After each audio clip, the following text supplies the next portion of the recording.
Bonjour, mon ami, Céleste Argent. And it is February 2nd, Sunday, Super Bowl Sunday. And I really don't give a fuck. I think that the sport of football, or sports in general, as far as America's concerned, is pretty boring and lackluster. And everybody's reasoning behind watching it, I like the advertisements. Sorry, not a good enough argument to accept the fact that I guess you like being marketed to.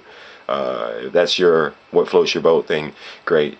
But by no means am I bashing football or Super Bowl. At least that's not the intention of this video. That's figured the way I figured I'd start out, because I had to actually be reminded that it is Super Bowl Sunday. That's how much I don't really care about it. But yeah, it is February 2nd and nothing has changed. It's exactly the fucking same as every other February 2nd of my life up to this point. I am once again single before Valentine's Day. It never fails. Every time. Even if I had a girl beforehand, it never lasts. I had a girl break up with me on February 11th. And I told a friend about that. She asked, she couldn't wait. I'm like, not when she was fucking some other guy. No, I guess not.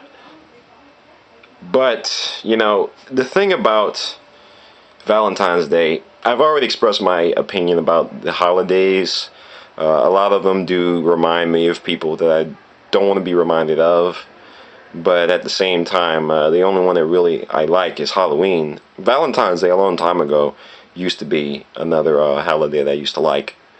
But over the years, love has not been on my side. I guess Cupid has been shooting me right up the ass with arrows that pierce flesh and not my heart. Get it? No, I'm not that funny. But over the years, I've realized that there are some people that have to have the idea of being in a relationship. They cannot go on.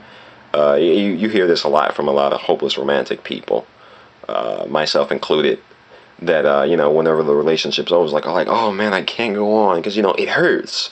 The fact that someone that you trusted and invested so much time and energy and so much of your soul and spirit into pretty much betrayed you and left you hanging worse off than when you were before, and as a result you are now just emotionally distraught. You don't think straight, you don't think clear, and you've convinced yourself that you cannot go on. And some people mentally, they gotta have somebody. Personally, I think that everybody has at least one person, or at least actually no, that's pretty fucking cliche. I think everybody has at least 10 people that could be the quote unquote one. As for guys, the woman to man ratio is, I think it's 15 for every guy. So yeah, we got 15 ones. No, but I don't endorse polygamy or people sleeping around on each other in that regard. But it's just to keep it into perspective that the one that you think is the one, it may not necessarily be the one. But if it is, by all means, I'm happy for you and best wishes to you.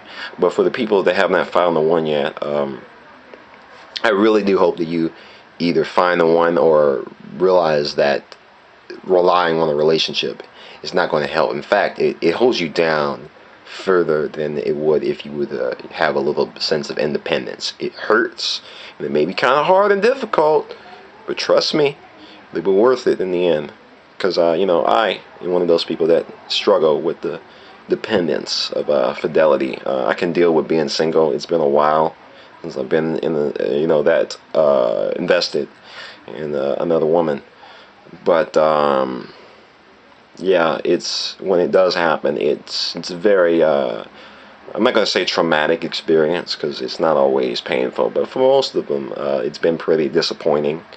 Needless to say, but I take whatever I can from it, and I learn from each experience, because that's the point of life.